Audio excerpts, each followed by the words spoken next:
Hi folks, in this video I am going to draw the evolution of the skull in amniotes. I gotta show you how the skull evolved and changed and how we end up having three very different types of skull in reptiles and mammals and birds and other things. So in order to do this, I need to draw the same thing 3 times, and I thought I would do something a little bit sneaky and craftsy, and I've made myself a little skull template here, which, let's see how this works.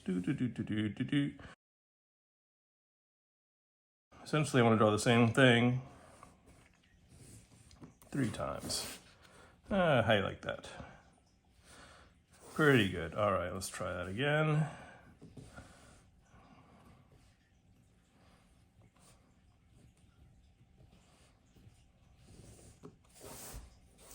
There's 2, and we'll draw one more down here. Now, this is just kind of for demonstration purposes.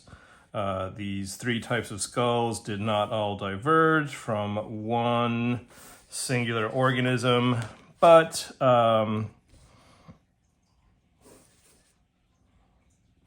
they did all diverge. So we're going to try and make these 3 things look kind of similar-ish with the nostril and with an eye hole there. We can draw in some teeth.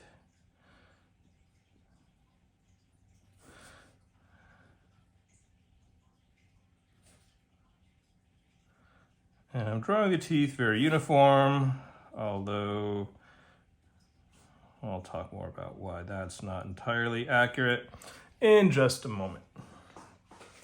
Okay, so first of all, the skull is not really one bone. It's made up of lots of tiny bones. The original skull found in the first bony fishes was repurposed kind of anterior bones that first were very flat and plate-like, and then they fused together, and eventually they formed kind of 2 parts to the upper part of the skull, which is the cranium surrounding the brain and the parietal face, or the face of the skull.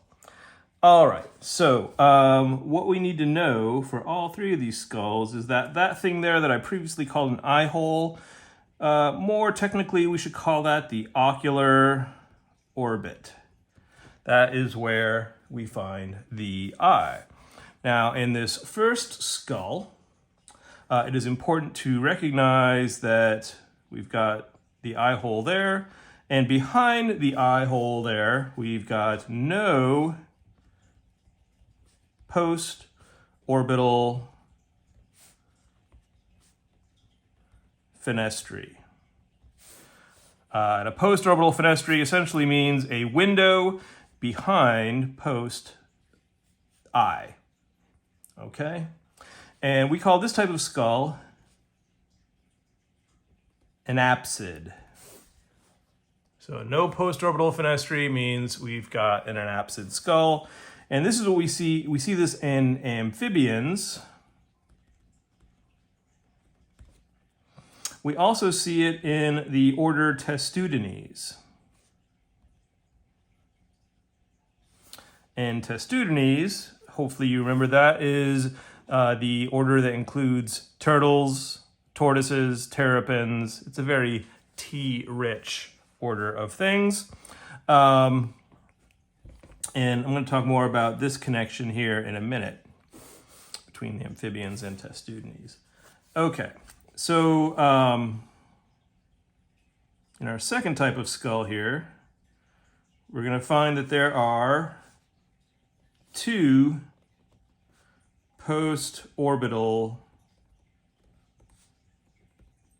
fenestrae.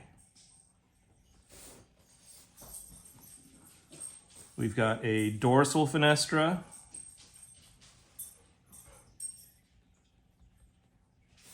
and we've got a lateral fenestra.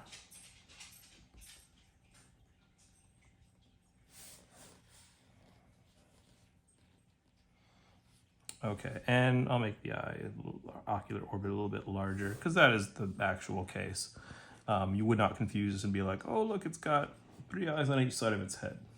No, no, no. Okay, so this type of skull, this one was an anapsid skull. This one is a diapsid skull. And we find diapsid skulls in snakes and lizards.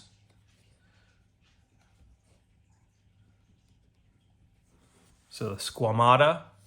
We find it in crocodilians. So that would be alligators, crocodiles, caimans, gharials. Oh my goodness. Try that again. Crocodyllia spells crocodilia. We also see that in the tuatara, which is that tiny little order of extant reptiles, the sphenodonta. We also find this in birds, in the order Aves. And it's also something that we find in the other dinosaurs, the extinct ones, and dinosaur allies in the group known as the Archosauria, as well as other marine reptiles like plesiosaurs, things like that. All right, so that is what we see, all we see here with this diapsid skull. One more type of skull to kind of talk about, and that is where we've got a singular post-orbital fenestra, a lateral fenestra, one fenestra, two fenestri, or another way is one post-orbital fenestra. And we call this type of skull synapsid. And synapsid skulls are the type of skull that you and I have. We find this in all of the mammals,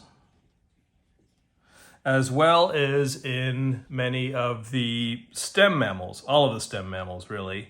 So going all the way back to things like Dimetrodon from the Permian era, all of those pelycosaurs and therapsids and cynodonts, all mammals and mammal ancestors have synapsid skulls dating back to that divergence from the diapsids.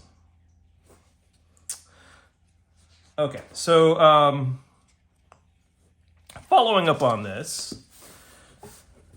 if we consider the phylogeny, the evolutionary history of skull evolution, it used to be thought that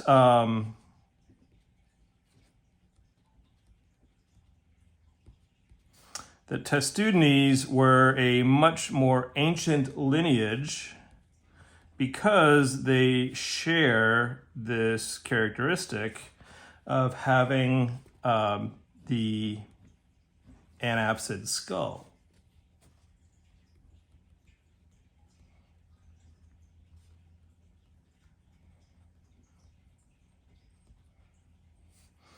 So in this case, we would say, oh, these things are united by having an anapsid skull.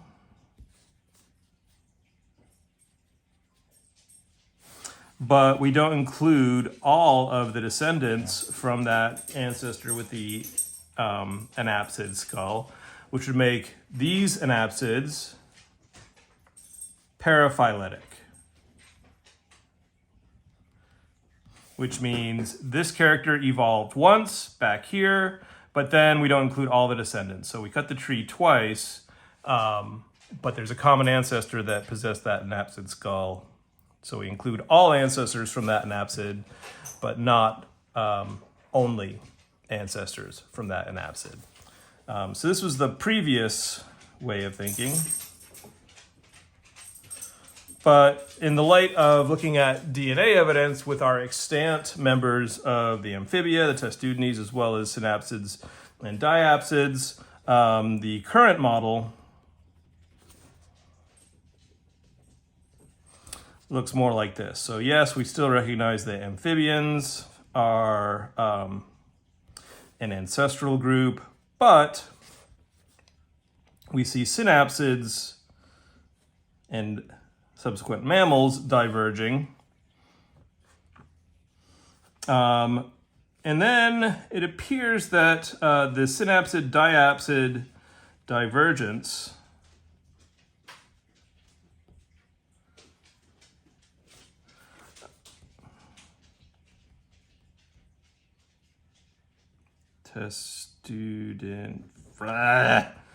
Testudinese.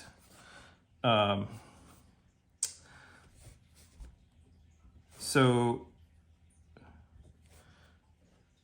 those are our anapsid lineages, but we can see that there's actually, it looks like the ancestor of Testudinese was not actually, there was an intervening period where the ancestor of tortoises and turtles had probably a diapsid skull, which then those bones in those post-orbital fenestrae fused back together again, leading to a secondarily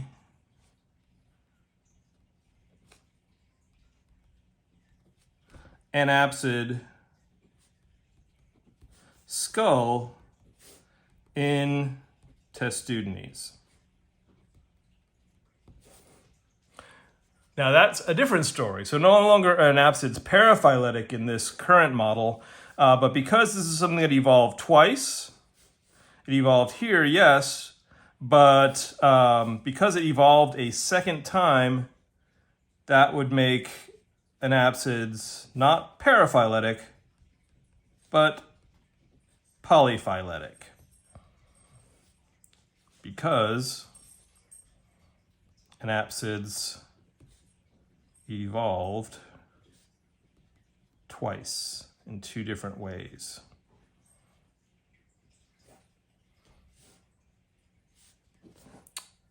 Okay? Okay.